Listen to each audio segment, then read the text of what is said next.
درود خدمت همه جویندگان تاریخ و یابندگان ریشه. تا حالا از خودتون پرسیدین چرا از هزاران سال پیش تا امروز انسان‌ها دنبال قهرمان، هیولا و خدایان بودن؟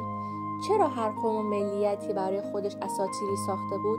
آیا اسطوره‌ها فقط قصه‌اند یا چیزی عمیق‌تر در کاره؟ خوش اومدید به اولین ویدیوی ما. امروز میخوایم راز فراموش شده‌ای رو باز کنیم که شاید سوال خیلی ها باشه. چرا ما اسطوره داریم؟ در جهان قدیم که علم و تکنولوژی نبود، مردم لازم داشتن چیزی جواب پرسش هاشون رو بده. مثلا رعد و برق چجوری به وجود میاد؟ خورشید چرا طلوع و غروب میکنه؟ مرگ چیه؟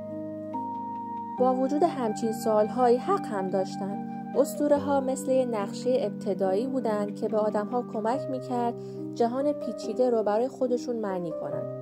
به جای این که فقط بگن نمیدونم، میگفتن این کار خدایان بوده و با این کار ترس ها و ابهام هاشون رو یکم قابل تحمل تر میکردن. البته اسطوره ها فقط درباره طبیعت نبودن، بلکه درباره ما بودن. قصه های مشترک مردم رو کنار هم نگه می داشت.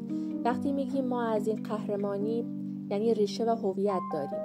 رستم، زال و سیمرغ فقط قصه نیستن، اونا ستونهای هویت فرهنگی هستن. یکی از کارکردهای مهم اسطوره ها انتقال ارزش ها و آموزشه. داستان ها راهی هستن برای نشون دادن خوب و بد، برای گفتن اینکه چگونه باید زندگی کنیم به جای اینکه یک فهرست خشک قوانین داشته باشیم.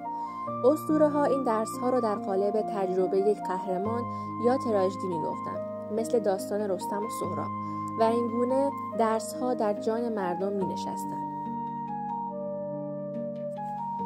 اسطوره ها الهام بخش هنر، شعر، موسیقی و حتی سیاست بودن.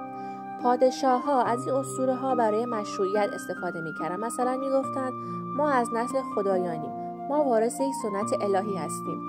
و هنرمندان با الهام گرفتن از اسطوره ها آثار جاویدان خلق میکردن، چون اسطوره زبان پرمعنایی داره که مستقیم به دل میشین. لطفاً اگر تا اینجای ویدیو همراه ما بودین، لایک و سابسکرایب کنید و به ما انگیزه ادامه دادن بدید. سپاس از شما. پس خلاصش اینه که اسطوره ها برای توضیح، هویت دادن، آموزش ارزش ها، بازتاب افکار ناخودآگاه جمعی خلق شدن. در فرهنگ ما هم شاهنامه و افسانه های ایرانی همین کار رو کردن. وقتی داستان های اساطیریمون رو میخونیم، در واقع بخشی از خودمون رو دوباره کشف میکنیم.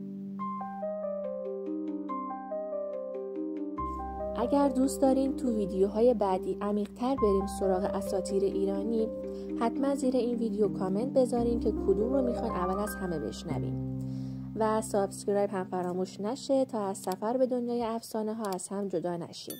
پس با ما همراه باشید.